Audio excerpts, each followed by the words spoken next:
শিশুকাল চলে যায়, আমরা সাধন ভজন করব করব বলে যৌবন কাল চলে যায়, বন্ধুদের সাথে রঙ্গ তামাশা করে। আর বৃদ্ধকাল চলে যায় জরাজীর্ণ অসুস্থ দেহ নিয়ে।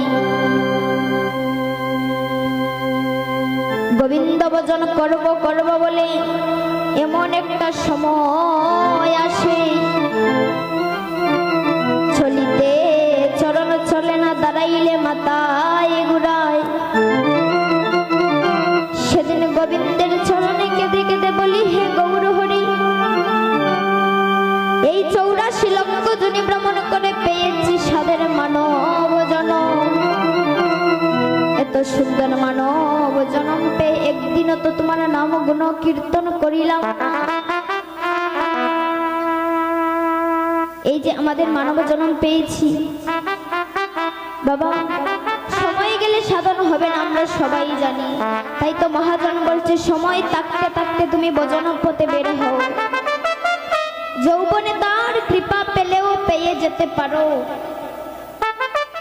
সময় থাকতে ধরো পারি বেলা নাই রে আর, আর ও সময়ে ধরলে পারি তুমি ঠেক বাইরে গণি। তাই গোর হরি বল হরি।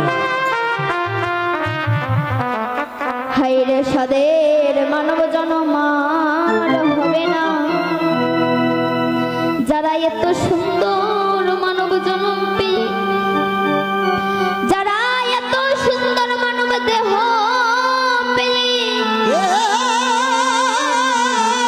যারা আমাদেরকে ছেড়ে চলে গিয়েছে, তারা আর কোনোদিন আমাদের মাঝে ফিরে আসবে না।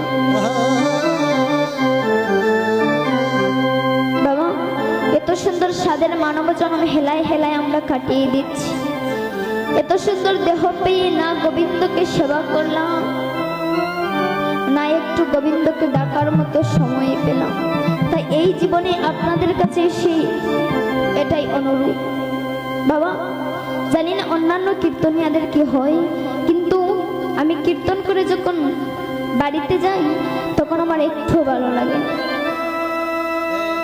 তখন গোবিন্দকে ডেকে ডেকে বলি, দয়াময় তুমি আমাকে এমন পাগলিনী বানিয়ে দাও। গোবিন্দ তুমি আমায় এমন ভক্তি দান করো যেন সদা সর্বদা আমি তোমার চরণ তলে থাকতে পারি। গোবিন্দ তুমি আমায় এমন ভক্তি দান করো যেন আমি প্রতিটা জনমে জনমে এই সাধুগুরু